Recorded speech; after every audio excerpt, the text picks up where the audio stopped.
Let's start with a quick introduction. My name is Preheat. I'm the Wowhead guide writer for Devastation Evoker and Fire Mage. I've rated at a high level for many, many years, and I also coach on Medify. If you haven't already checked out that website, it's great. So before we get onto the video, I do have an offer right now on Medify. So if you go to mfy.gg/preheat, the link will be in the description below. If you go there and then you enter the discount code preheat-101, you will get 25% off your first lesson. So this is going to be for people who maybe just don't have time to watch guides or read stuff on YouTube. Maybe you already have a good sense for how to play the class and you're looking for something to give you an extra edge. You know, we can have that one-on-one conversation and we can find areas where you can improve your play and, you know, become the best evoker you can be. So definitely check it out, mfy.gg/preheat, and don't forget to use discount code preheat-101 for 25% off. Today we'll be covering everything you need, so that's going to be talents, best gear, preferred stats, best trinkets, consumables, tier 31 tier bonus, when to replace your tier bonus from previous tier. We'll also be explaining clipping. We'll be talking about the opener, your cooldowns, the rotation for Devastation Evoker and single target, and AoE, and much more. We have a lot to cover, so let's go ahead and get started. Oh, and just one last thing. So standard disclaimer, this is an MMORPG, and in these kind of games, they like to make changes all the time. So if there are any big changes, I will make sure to highlight them in the pinned comment below. All right, so first up is talents, and I want to talk about rating talents specifically as our first example, and we're going to focus on the class side here first. Before anyone asks, this add-on is Talent Loadout EX. Very awesome add-on. Definitely go check this one out. You can add as many presets as you like because Blizzard has, for some reason, limited how many you can add in their native tool here. But on the class side, this is going to be your standard setup for raid, and there are some talents in here that I would pull out if I needed some utility. So first on the chopping block is probably going to be regenerative magic, because leech doesn't really do a whole lot for us, at least in single target, unless there's like a damage increase. If there's AoE though, this one can be pretty good, but yeah, this one definitely first on the chopping block. Maybe put that into time spiral if there's ever any sort of use, or if you just want to have like a backup hover. It's really great for that. Next on the chopping block is probably innate magic. This talent seems like it's pretty good, but it's actually really, really weak. Obviously, it is a damage increase, so it is throughput. So if we want to have the highest possible single target, we will include it. But dropping it doesn't really hurt us too much. And in a lot of cases, surviving with stuff like Twin Guardian can be more important than having just, you know, 1.5% more damage with two talents in there. And then also Ancient Flame is, it's pretty good. I like this talent a lot. Definitely try to have Ancient Flame up whenever you're entering Dragon Rage after your first one. But if we need to pull out that talent, that is another one we can look at there. So yeah, in total, a lot of these can be flexible, right? You basically have like 4 points to play around with when it comes to utility, like Cauterizing Flame, Sleepwalk, even, you know, Terror Disguise. Also, if you need to route to Unravel, you can just do that on the left here instead of going through Protracted Talons. That'll save you a point. You also notice I have Source of Magic with Potent Mana. This is because I'm assuming that I'm also buffing the healer, but if you don't need to buff a healer, you could drop those too. But yeah, generally speaking, this is kind of what I always lock in. Do not ever drop Leaping Flames. I've seen a lot of people doing this. Even in single target, it's a huge gain. Do not get rid of this talent. But yeah, utility talents can be really, really useful, especially ones that help you survive, like Attuned to the Dream. This is another one where I feel like I might actually go this talent for some of the more challenging fights in that raid. But if you're looking for talents for each individual raid encounter, I do have those on my Wowhead guide. Hopefully this will be live when the video goes live. But yes, I do have talent loadouts for each and every individual boss.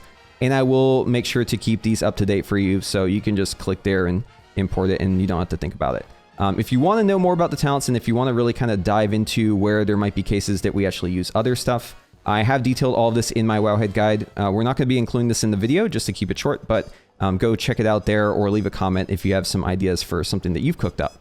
On the Devastation side of things, it's going to be pretty much this talent build for everything, although there might be some cases where you might cook up something different. Like, for instance, you might take out 1 point in Burnout, put in Onyx Legacy, maybe remove Engulfing Blaze, go one into Lay Waste, maybe even a Charge Blast talent. I mean, you could do something like this, but I think for the most part, this is going to be like a niche thing. Maybe just like Tendril Sage Swift is the only fight I would see you doing this, because Deep Breath does break a root. But on Mythic, that's also probably a bad idea, because you're going to spawn an ad every time you break a root. But yeah, I mean, for the most part, just kind of send it with this build. You can pull out Engulfing Blaze and Power Nexus and put 2 points into Volatility. This is going to be a huge increase at 4 targets, decent increase at 3 targets, and a very, very minimal single target loss. So it's definitely worth it if you're ever using Pyre. But since they recently buffed Disintegrate by about 15%, that makes it actually a lot better usually to just, you know, put those points in Power Nexus, since you won't really be using Pyre all that much in raid. Just keep in mind though, that volatility does affect Dragon Rage, and also every single bounce of volatility also affects causality. So it can be some huge cooldown reduction, especially if you are using Pyres to try and like blast some AoE and maybe get some extra extensions on Dragon Rage. So there's definitely a case for it. I just don't know if I would really recommend it for most of the raid encounters as of right now. When it comes to Mythic Plus on the class side, I think Cloudering Sweep is pretty great because it does give you cooldown reduction on your tail sweep. You can also go heavy wing beats for Sanguine Week. Stuff like Terror Disguise can also be very useful if you want to put a point in there. It just kind of depends on how many stuns you have in your group. Cauterizing Flame, always really good in Mythic Plus, and I would definitely recommend that you take Regenerative Magic here. Twin Guardian is something that you can make use of, and it'll definitely help you survive in keys a lot more, but it's not something you necessarily need. The points are actually kind of tight for Mythic Plus because there's a lot here that we want to grab, and the utility is just going to depend on the dungeon. Once again, if you want to know what to bring for each individual dungeon, just go to my Wowhead guide. I've given you talent builds for each and every one of these dungeons so you can know what you kind of need. And I'll try to keep these up to date, but just be aware that the affixes also will impact what you want to run. So like, for instance, for Raging Week, definitely make sure you have a Pressing Roar and Overall. And yeah, I mean, honestly here, I might even probably just like lock in Terror Disguise too all the time because having a stun is really nice. And then on the Devastation side for Mythic Plus, it's basically the same thing as Raid, only routing in through Volatility. You can always take out like one talent and put it into Charge Blast if you like, something like Catalyze. Although you're going to lose a lot of boss damage doing that. It's a very minimal AoE gain. So just kind of make your own decision there. But I think this is pretty much the way to go for like 99.9% of situations. All right, next up is stats, and a lot has actually changed for Devastation in 10.2. They have significantly reduced the effect of our mastery, but also made it so our mastery now caps out. It has a floor to it at 30%. So mastery is no longer our best stat. Our best stat is now critical strike. But the good news is they've buffed us to compensate for this, and actually all of our secondary stats are really good now. You'll notice I have kind of an equal distribution. The only thing that's a little bit odd here is that versatility is a little bit lower. I do find that Verse is really good for us now, but it's maybe not quite as good as some of the other stats. Although it's definitely right in that margin where if I were to drop even just a little bit of Verse, it would now be my best stat. And then Critical Strike, I usually like to keep this just a little bit higher than all the rest of the stats. Currently, the best simming combination is basically you have all of your stats equal, and then crits like about 1 to 1.5k over when you're talking about like raw points. It's really nice because it means that basically as Devastation, our best in slot, quote unquote, is just really anything, right? Because any sort of combination can get you to this point. And if you're sharing gear with Augmentation, a lot of your gear can just have Mastery on it. And then you can just swap the jewelry over, especially since Augmentation is actually still using the previous ring from Amalgam Chamber as like one of their best in slot rings. So it actually makes our life a lot easier sharing these two loadouts, even though our stats may not be the same anymore. All right, so when it comes to gear, you're going to want something kind of like this. And keep in mind, this is on the PTR, so I have a lot of crafted gear, but just really any way that you can get your stats to kind of look like this. And then obviously the legendary weapon is still very good, but you will be replacing it. So the legendary can be replaced by like a crafted weapon. Even like a crafted one-hander at 483 is going to be like a 2% increase. Obviously a two-hander is even better. And since two-handers, especially from like dungeons and raid, they can actually be upgraded using crest. It costs you less crest than if you were to upgrade like a single one-hander and then like an offhand as well. So, but the best in slot setup is the weapon off of Firek, and I don't have this one upgraded enough where technically it would be an increase over my legendary. I would actually need it to be about 476. I just don't have the flight stones on PTR to do that. As soon as you get the normal version of this mace and you upgrade it though, it is going to be an upgrade over your current legendary weapon, even if you have that. So don't worry if you don't have the legendary. You will very easily replace whatever weapon you have and even be doing better than people who have the legendary. So my recommendation is hold on to the legendary until you get a weapon from the dungeon. That could be the two-hander from Dawn of Infinite. If you max this thing out, this is going to way outperform your legendary. It could also just be any of the weapons from the raid upgraded past 480, because 480 is going to be about where you'd replace your legendary, assuming that you don't have some sort of special thing like the cantrip effect here or like the Dream Binder. This staff is actually really good too. It's a rare staff, right? But yeah, obviously, since we use this trinket, Nemu's Unraveling Spindle, this is our best in slot trinket. Definitely want to get your hands on this thing. It makes the staff even better, but of course, still our best in slot is the one-hander. For this reason, it's actually pretty nice to use your first spark on an offhand. Although I really recommend that you wait to use your first spark, because if you use it early and then you get, let's say like in your vault, you just get like the best in slot or like second best in slot staff right here at like vault item level maxed out, then you're going to feel really dumb for wasting your sparks. So yeah, bracers probably a good choice for the first one, since we don't really have any case where like we wouldn't use these adaptive bracers. But yeah, just be really careful with your spark. Do not spin it early unless you're crafting the bracers. I would wait otherwise. All right, so when it comes to embellishments, you can always find information on my Wowhead guide, and I'll keep this up to date, but I'm recommending adaptive bracers as your #1 priority. Keep in mind, whenever you upgrade the item level on this, it isn't actually giving you too much when it comes to the bracers, because bracers are fairly low budget, but the embellishment effect will increase with the item level, and that's why it's still worth it. And then when it comes to single target, acidic, hailstone treads, these are going to just be the best, but for anything that isn't single target, you actually have a couple options. So allied leggings of the con, these are actually really good, but they do not give you most of the benefit. Most of the benefit goes to your allies, so they will not show up in logs, but this is a solid choice, and it's also really good for augmentation, so maybe craft these if you're considering something else. Also, the elemental lariat, once you have all your sockets in place, is pretty good, especially in AoE, and you can always go with like a blue flame tempered armor patch. That's always going to be just like a decent option, but just like generally speaking, embellishments aren't as important this patch because they've nerfed a lot of them. So your choice is pretty much between the armor patch, the acidic hailstone treads, or the allied pants early on, and then as time goes on, you get your sockets. You can also maybe throw in the lariat, but for me, I will probably be rocking the bracers and the boots at the start here because I want to focus on raiding. Okay, so when it comes to trinkets, it's basically impossible for Devastation to avoid double on use, at least if you are going for like the best stuff. So this right here is going to be the best setup. We have the Nemu's Unraveling Spindle, which is just a channel trinket that gives us a huge mastery increase. Although mastery isn't our best stat anymore, it's still very useful in Dragon Rage. And using this during Dragon Rage is pretty important. Or using it before, it can kind of just depend. We'll get more into that in just a little bit. For our other unused trinket, we use the Sun Collar here, and I think this trinket's probably going to get nerfed because too many classes want it, but you do have to be in melee for it. One nice thing about this trinket is you can actually use the cast time during a global cooldown. So that way you don't lose as much time, and that's definitely the way I recommend using it. So you'll probably just use instant cast, use it immediately. It's pretty much impossible for us to escape double on use though as Devastation this tier because our cooldowns just last so long. So there's a lot of cases where we're going to be using 2 trinkets, one maybe right away, and then one as our trinket resets at like 30 seconds in. So Balefire Branch is really great, but it does diminish whenever you're taking damage, so keep in mind it's maybe not as good. But this thing is fantastic for augmentation. So it's a great one to get your hands on early. Definitely try and farm this thing up. Also, the Mirror Fractured Tomorrow's also a great trinket. And then Pips, this is actually a passive trinket, but it's fairly good. I'd say it's really the only passive trinket that I see us maybe using like a couple weeks into the patch, once we've had time to farm up that gear.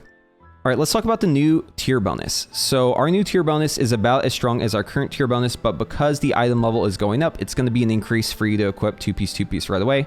That being said though, I don't recommend sending your tokens right away because we want to make sure that we get to our 4-piece bonus.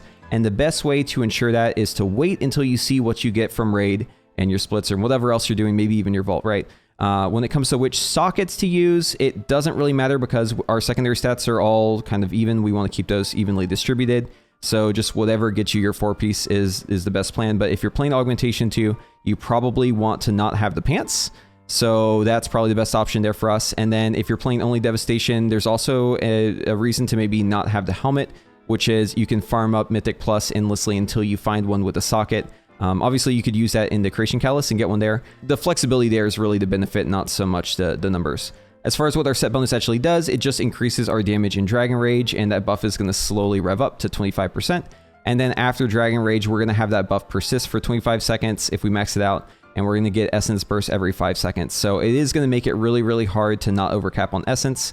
So it's going to be really important, especially as you end your cooldowns, that you're still trying to blow through your Essence with Disintegrate like as quickly as you possibly can. More on that once we get to the rotation stuff. But the set bonus is really good. Our old bonus is also good, but you should increase your item level as soon as you can by just swapping 2-piece once you get that stuff. For enchants, you want to put Sophic Devotion on your weapon. There is a new helmet enchant that we don't quite know how we get yet, but we'll want to make sure that we put that on our helmets. Also, make sure that you put Avoidance wherever you can if you're doing Mythic Plus. You can also do Leech too. Both are fairly good. Speed can be good for questing, but I think overall Avoidance is probably the best of the options there. Make sure your chest has waking stats on it. Make sure your pants have a armor kit on them or the spell thread. Which one of these two is better is kind of moot. I mean, they're both pretty good. You just have to sim your character probably to know which one is better. For me, it actually kind of changes every time I sim. So if you don't really want to bother with it, just put a spell thread on it and forget about it. Obviously, make sure that your belt has the clasp on it so you can get a little extra health there. With boots, we want to get a little extra stamina with Watcher's Loam.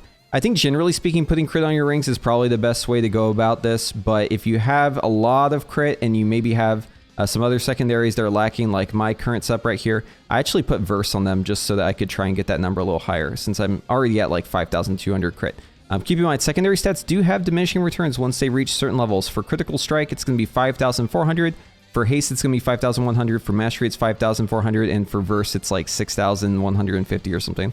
So yeah, I mean, that's those are like watermarks where essentially you get less of the stat afterwards. When it comes to consumables, it's all about that toxic file of corrupting rage. This thing is so insane for us now because our crit is very, very good. But versatility can be a great option if you're looking to take less damage.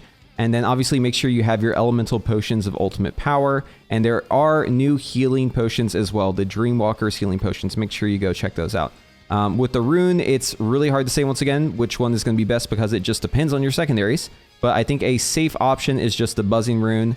For food buff, you're going to want to have the deviously deviled eggs. These are really, really great, and they don't spawn a bunch of stupid cards in your inventory. You can actually use them in a Mythic +2, unlike the Fated Fortune cookies. So these are great. They're just primary stat. For best sockets, you want to make sure that you have at least one illuminated diamond. That's going to be the one that gives you your primary stat. And then for all the rest of your sockets, it's probably going to be the crafty Alexstrasite. If you don't want to sim your character, this is probably the best one to go with. But once again, it depends, right? Your secondary stats will fluctuate. And all of our secondaries are really, really close. So it's basically impossible to give you an answer that's always correct.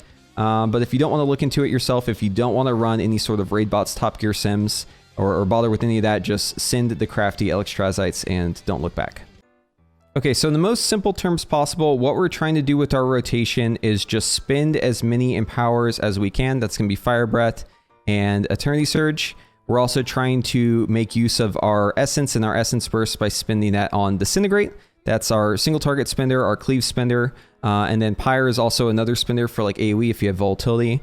And we want to do this while also building with Living Flame. That's going to be our primary builder, or Azure Strike. This is our AoE one at 3 targets. Or you can use this like on the move. All of the Evoker spells have like a color associated with them. So obviously Azure Strike is blue, Living Flame is red. And this is important because our Iridescence talent will make our next 2 spells of that same color deal extra damage. So we don't want to waste this on the wrong spell, right? If we use Eternity Surge, generally we want to be using Disintegrates after. Shattering Star will sometimes happen. It's just going to line up that way. It's not really worth holding it usually. Unless you have Essence Burst capped, because it will generate an Essence Burst. You don't want to waste that. But like if you were to waste it, like for instance on an Azure Strike, that would not be great. But it also buffs Unravel. Unravel is also a blue spell. So in our opener, what you can do before you actually engage on the boss, if you just heal yourself, if you make your HP move with your healing spells, you will get Scarlet Adaptation. That's usually a good idea before the pull. And then what we're going to want to do is precast our Living Flames so that it hits the boss pretty much right as it's being pulled. And then we're going to go straight into our Trinket channel here. Going to channel this Trinket out, and then afterwards we're going to pop Dragon Rage into Eternity Surge, Fire Breath, and then Shattering Star here with the Trinket and the potion if we have other trinkets. And you'll notice here that I'm early chaining at tick 3. I'll also be clipping at tick 3. I'll explain that in just a little bit. But the goal here is basically to just spend and get our empowers out as soon as we can, because we want to immediately get back into our rotation here. Going to use this during the GCD. We have a Shattering Star available, so I'll use that Shattering Star. And I should be able to get that last ascension here. Here we go. There's our Eternity Surge, and usually that will also mean that you get another Fire Breath too, which is nice. And the reason I'm so close to melee is just because I want to make sure that that trinket that I have actually hit. But after our Dragon Rage, we do have this this nice little buff that's going to give us just a ton of essence. We're going to be kind of flooded with it, and you'll notice I'm actually still clipping and early chaining at 3 here, just because I want to make sure that I don't end up overcapping my essence. But I'm only doing that because I'm currently in the Emerald Trance still, right? I'm about to get another Essence Burst here, so I'll just chill now. I'll let my cast finish. The name of the game is you just don't want to waste essence. Like you don't want this bar, your essence bar, to be stopped, because every second that this bar is stopped, like right now, I'm just losing damage because I don't have essence regenerating, right? So like doing it for a little bit is fine. Sometimes you're gonna have it happen. You just get too lucky with Hoarded Power procs, right? But you just want to keep this bar moving as much as possible. So that often means either clipping your spells or early chaining if you have the Emerald Trance buff up. Also in Dragon Rage, right? In Dragon Rage, also good to be doing the early chaining and the clipping, which I'll explain in just a moment. And outside Dragon Rage, just kind of spin with Living Flame, use your Shattering Star as soon as it comes up, and hopefully you also get your Eternity Surge right afterwards. That's usually a good lineup, but it doesn't always end up that way. Chain your Disintegrates after the penultimate tick here, and then now we have our Dragon Rage available, but our Eternity Surge isn't quite ready yet, so I'm actually going to wait just a moment for this. And right here, I'm going to send my Trinket again. And then we're just going to repeat the same process. So Dragon Rage into Eternity Surge into Fire Breath, Shattering Star, use a potion, trinket, whatever, if you want to there. And then start chaining on that third tick, clip on the third tick. It's a very, very minimal gain to be clipping. It is a gain though, so I do it. And the only reason why, by the way, is because the damage on Disintegrate happens instantly. That's why we do it. Use our trinket whenever it comes up. Try to fit that inside of a GCD. And I barely missed my third extension there. Unlucky. Unlucky. But it's fine. So yeah, I'm going to get flooded with essence here. So I have to be really, really aware of where my essence is currently. Like right now, I'm not going to be doing the early chain just because I have a lot of runway here. But right now, I'm looking like it might get close, right? So I'm going to send this Eternity Surge soon. You just really don't want this to get full. Right, so you notice there, I used the second one there because it was about to overcap. It's going to happen again here, so I'm going to try and push through. Power Swell always makes your essence go faster, right? Just keep this bar from capping out. That's the goal. And yeah, Shattering Star whenever it comes up, Eternity Surge whenever it comes up, and just keep going. You're going to try to hold your Empowers if your Dragon Rage is coming up in like the next 10 seconds. It's kind of hard to say, just depends on the situation, but generally speaking, if your Dragon Rage is like about to come up, you probably want to hold on your powers. Just keep in mind though, with Causality, if you use it and it's AoE, it's actually going to give you 2 seconds off for every pyre, right? So that can be 6 seconds with Dragon Rage. So if it's an AoE situation and my Dragon Rage is up and my powers are both like 8 seconds on cooldown, you can actually just send it and both your powers are probably going to come up right away anyways. Okay, let's say that you don't want to bother with any of the early chaining stuff. You just want to play Evoker, you don't care about that 1% increase or whatever, and you don't want to have to like track your Disintegrate ticks. So same deal, right? You're going to Living Flame into your Dragon Rage, you're going to Eternity Surge here, Fire Breath, Shattering Star, Trinket, Potion, whatever, and then just chain your Disintegrates. I will still interrupt though if I have a Shattering Star or if I have an Empower. So as soon as my Empower becomes available, I will immediately send it even if I am channeling the Disintegrate, just like so. Gonna get that Tip the Scales ready for the Fire Breath, send that too. And then as soon as Shattering Star is available, I'll also send that. But this is just if you don't want to have to bother with the Essence. But notice how my Essence is kind of filling up here. If you do it this way in Dragon Rage, it's really, really easy to end up having your Essence overcap. And that's what you're trying to avoid more so than anything else. You just don't want your resources to cap out. Because if your resources are capped out, you're losing damage because potential damage, you're just leaving it on the table, right? Like right now, if I don't early chain these Disintegrates, I'm just going to be sitting at full Essence basically this whole time, right? And I'm trying to push through it as best I can, but now Shattering Star is available. I even have my Empowers I haven't pressed, right? Obviously, you want to press those, but I'm just showing you in the example, like, it's very easy to have your Essence overcap, and that's what you're trying to avoid. That is why you're doing the early chaining, and that's why you're clipping. You're just trying to get through the Essence faster, and it is actually a gain to go through your Essence faster. I find that the best way to explain Disintegrate and why it's a gain to clip in early chain is just to kind of draw down MS Paint. So imagine that this rectangle here, each one of these vertical lines is a tick of Disintegrate. So normal Disintegrate, it's going to have 4 ticks there. And whenever we cast that Disintegrate and then we cast another Disintegrate while we're channeling it, like let's say that we do it like right here, for instance. So what's going to happen is it's going to carry over the part that we cut off and it's going to put it on the end of the new one, right? So if we scooch over now, you'll notice this one now has 5 ticks of Disintegrate, right? This is chaining. You don't lose a tick, it carries it over, okay? So let's say that we're channeling this Disintegrate now, but then we have another Disintegrate to cast, okay? This is where things get weird. So if I were to, let's say, cast it again over here, what's going to happen is it's just going to basically take the next Disintegrate, which would be 4 ticks, and it's going to carry over that tick, and it's just going to create another chained Disintegrate. This is chaining again. You haven't lost a tick. You still have that one that you missed, right? So you have 4 over here, and now we've got 5. It just carried it over, okay? But where things get interesting is if we were to, let's say, cast it earlier. So let's do it where we're saying to do it at the 3rd tick, right? Right after the 3rd tick. So I'm going to do it as close to 3rd tick as possible right here. Okay, so what's going to happen is this portion is going to be deleted. This is going to be carried over to the next one. So this is your 5th tick. You'll notice here that we have 1, 2, 3 ticks, but something interesting is happening here. So count them out, right? 1st tick, 2nd tick, 3rd tick, and then wait, what? We have a 4th tick instantly, right? This only happens if you clip the tick, right? Because it's starting a new one instead of carrying over the deficit. Normally it would just carry over whatever was extra. In this case, we are wasting one, so it's going to immediately happen, right? So we're basically having like a double tick right here.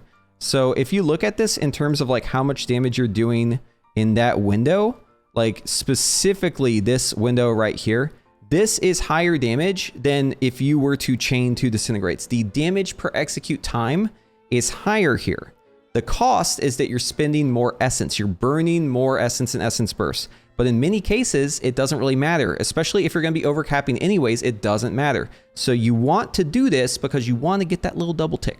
That is the whole reason for this, the whole early chaining thing. Aside from obviously getting your empowers on cooldown sooner and your Shattering Star on cooldown sooner. That's a part of it too. But hopefully this makes you understand the whole concept of clipping and why it is at the 3rd tick, not the 4th tick. Because remember, if you do it the 4th tick, you're just carrying over the deficit into the next one. You're just chaining that. You're not losing a tick. You're not clipping. That's just chaining.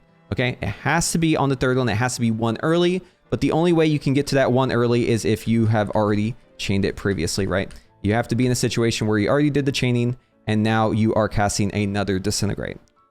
Other stuff you should know. So whenever you press Shattering Star, it's going to give you an Essence Burst. Do not have 2 Essence Bursts when you do this. You're going to overcap, okay? Avoid overcapping Essence Bursts. You don't want to waste them. Also, whenever you're in Dragon Rage, especially because you have a 100% chance to proc Essence Burst, you will always get 2 Essence Bursts from your first Living Flame after you Fire Breath. This is even true if it's single target, because as long as your Living Flame, your second one that comes from Leaping Flames, this talent right here, as long as your second one heals someone, makes anyone's health move even just 1 HP, it will work. It will give you a second Essence Burst. So that is why whenever we do our opener and we hit this Fire Breath right here, we need to make sure that whenever we hit this first burnout, we have 2 Essence Bursts available. We don't want to overcap on that. That'd be really bad, right? Because we're wasting Essence Bursts. So make sure that you have the room to be able to hold both of your Essence Bursts. Now, as we mentioned before, Dragon Rage does ramp in damage because of our new set bonus. So when we want to actually use our trinkets, it gets really complicated, right? Our cooldowns last a long time, and some of our trinkets involve stuff that isn't just pressing a button like channeling. So Vol over in the Evoker Discord has made this very awesome little graphic here, and it kind of gives you an idea of when you should press your trinket. It just depends on which combination you have. So if you're running the best in slot setup, you're going to want to use your Nemu's Spindle before Dragon Rage, and then you're going to want to use your Bellarose Trinket during the GCD at the very end, basically as soon as it comes up in Dragon Rage, like I was doing in the example I showed at first there. And then if you have a branch, you want to do basically the same thing, but just use your branch as soon as it becomes available. With pips, you want to use your branch late, because branch isn't going to last the full duration of your Dragon Rage. You always want to catch the end whenever your Emerald Trance is at max, so that would probably be about 4 stacks. Now, if you're getting PI with the Spindle and Bellarose Trinket, that's where things get really weird, right? So you're probably going to have a longer Dragon Rage with PI, and for other reasons, you also just want to use your channel during Dragon Rage. It's a gain. It's not a really big gain. We're talking like 1% in like basically the minute window that you're doing Dragon Rage, but it is a gain nonetheless to send that channel trinket as soon as you hit 2 stacks of Emerald Trance, and then you're going to request PI at 3 stacks because you want your PI a little bit delayed if you're getting that. And then your Bellarose Trinket, you're going to want to use pretty much as soon as it comes back up. And then if you're using the Mirror of Tomorrow, use that one basically as soon as you send that Shattering Star. So use it with your potion. And then you're going to want to use the branch as soon as it becomes available, right? 30 seconds later. And same idea if you're branch with the Belros, you can actually use the Belros before Dragon Rage, and then you can use the branch at the end. You're really just trying to maximize how many trinket uses you get throughout the fight, while also trying to buff the tail end of Dragon Rage. That's the whole point. You want to buff the end of it, not the start, because it's going to ramp up to 25 extra damage, 25%. Okay, so for your AoE opener, try to always have Scarlet Adaptation going into the pole if you can. Also bonus points if you can have Ancient Flame too. And then what you're going to do is kind of going to depend on if you have your tip scales before the key. If you use tip scales while the countdown is going before you actually start the key, before they put the key in the hole, you can actually keep your tip scales and then you'll still have a tip scales to use. So you basically have two of them, right? So in that case, you would use your Fire Breath in Dragon Rage. That's like the normal way. But I'm going to show you what to do if you don't have that tip scales. So what I like to do is, like, as the pull is starting, I'm probably just going to use my trinket right away. My Belros if I have it, right? Anything else that does like a bunch of AoE damage is probably good, because I want to have branch for the tail end of Dragon Rage like we're talking about before. So I'm going to go ahead and come in, use Shattering Star, and use my trinket during that Shattering Star. And I'm going to use a full charge Fire Breath into Dragon Rage here, tip the scales on my Eternity Surge, and then I'm just going to start sending those pyres. And then as soon as I run out there, I'm going to use a Living Flame since I have Leaping Flames. I'm going to send this next Fire Breath at rank 1 just so I don't lose any uptime. Same with the Eternity Surge. I'm just really trying to milk Dragon Rage for as much uptime as possible. My trinket is available there, so we're going to go ahead and use that. But you'll notice just like as soon as my powers come up, I just send them at rank 1. I just want to keep this thing going as long as I can, right? Just build as much Dragon Rage uptime as possible. Every single one of my volatility procs is going to give me a little bit more uptime. You can use burnout procs whenever they're up, but Azure Strike is also fine in AoE, right? Just make sure that with Leaping Flames, you have the space to be able to hold all of your procs whenever you get those Essence Burst procs. But you'll notice that your Empowers come up really, really fast in AoE. Now, outside of Dragon Rage, I will be sending those Empowers at max rank, because I want to make sure we're making use of that. And then obviously Shattering Star send down cooldown. Just make sure you don't overcap on Essence. But just send all those pyres. Use your Empowers as soon as they come up. If you are channeling your Empower to full and then you have to move, right, like that, I sent it at rank 1. It's better to just send it at rank 1 than to interrupt it and then try to go again. So obviously outside Dragon Rage, the stakes are lower. We can just send that at max rank.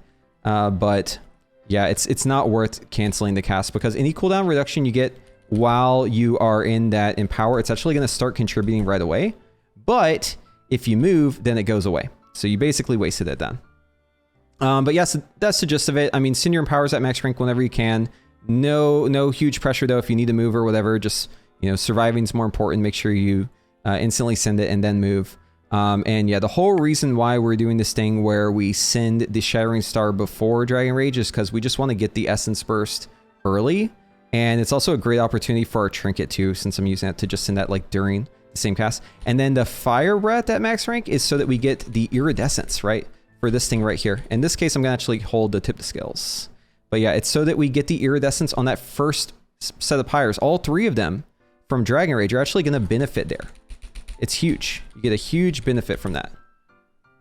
And yeah, Shattering Star, as soon as it comes up, just send out those pyres as much as you can. I'm gonna use my Trinket here since it just came up. I'll use the Azure Strike there. We'll get another set of Empowers here. And I think if I send those at level 1, I might be able to make it to another one. That was an unfortunate proc on my burnout. Came up like right after I needed it. Oh, and we barely miss it because of the travel time. Notice how there's a travel time on Pyre, so you actually don't get the 2 seconds of cooldown reduction until it hits. So sometimes it will cost you, right? Sometimes it will cost you. So I guess in that case, it would have been better for me to full upgrade those Empowers, but it's impossible to know in the moment, right? You just kind of have to like feel it out. But I will say in Mythic Plus, if you are somehow playing Devastation instead of Augmentation, it is really important that your tank chains after your Dragon Rage. You're going to be in Dragon Rage for a good while, and you need to make sure that you're actually getting use out of your set bonus, which is going to come afterwards, and that's going to be 25 seconds. So tank's got to be moving. Even if your cooldowns have ended, even if the pack is dead, you just got to get on to the next thing so you can make use of that 25% extra damage and all of those extra Essence Bursts. All right, and that's going to be it for this video. If you want more Evoker content, there is so much on my channel. Make sure you're hitting that subscribe button so you can see when my videos get uploaded. And definitely go check out the other videos I made talking about Evoker before the patch actually hits. I think Devastation is actually a really awesome choice for this patch, especially since you have the option to go Augmentation. No other class can really do that, right? Only Evoker has the ability to just swing Augmentation when needed. But I'm looking forward to playing Devastation in Raid, and I will probably be playing Augmentation mostly in Mythic Plus.